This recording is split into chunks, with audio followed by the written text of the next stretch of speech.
Hai, saya Dr. Ishmini. Hari ini saya nak terangkan satu perkara yang sangat penting bagi you all yang tak nak wajah nampak sagging dan jatuh lagi.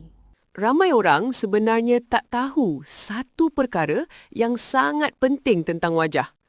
Selama ini kita fikir bila wajah nampak tua, sagging, jatuh, puncanya cuma kulit.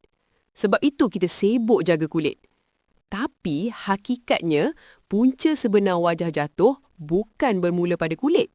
Lebih tepat lagi, ia bermula pada otot wajah. Apa yang ramai tak tahu, otot wajah kita ni sebenarnya ada satu tangkai. Dan tangkai ini terletak di belakang telinga. Kenapa saya cakap begitu? Sebab semua otot wajah daripada dahi, mata, pipi, rahang, mulut sebenarnya berjalin dan akhirnya bersatu di satu tempat. Ia membentuk satu struktur, satu tangkai otot wajah. Bayangkan anggur. Buah anggur tu banyak, tapi semuanya bergantung pada satu tangkai. Bila tangkai otot wajah ini lemah, seluruh wajah akan ikut jatuh.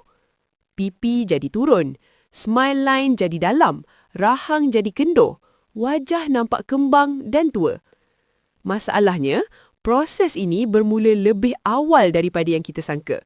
Seawal umur 30 tahun, tangkai otot wajah sebenarnya sudah mula lemah. Ada orang umur 40 nampak macam 50.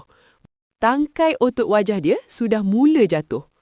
Di sinilah SirDef memainkan peranan yang sangat penting. SirDef ini bukan sekadar rawatan kecantikan. Ia adalah rawatan yang menguatkan kembali tangkai otot wajah. Bila tangkai itu dinaikkan semula, wajah ikut terangkat.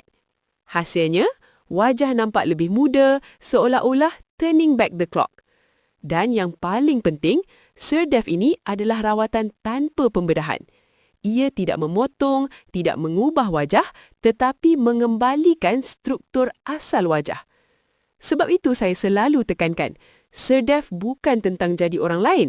SirDef adalah tentang jadi versi diri sendiri yang lebih muda, lebih segar dan lebih yakin. Jadi, sebelum buat apa-apa keputusan untuk lift wajah secara semula jadi tanpa pembedahan, datanglah dulu ke sesi face mapping bersama kami.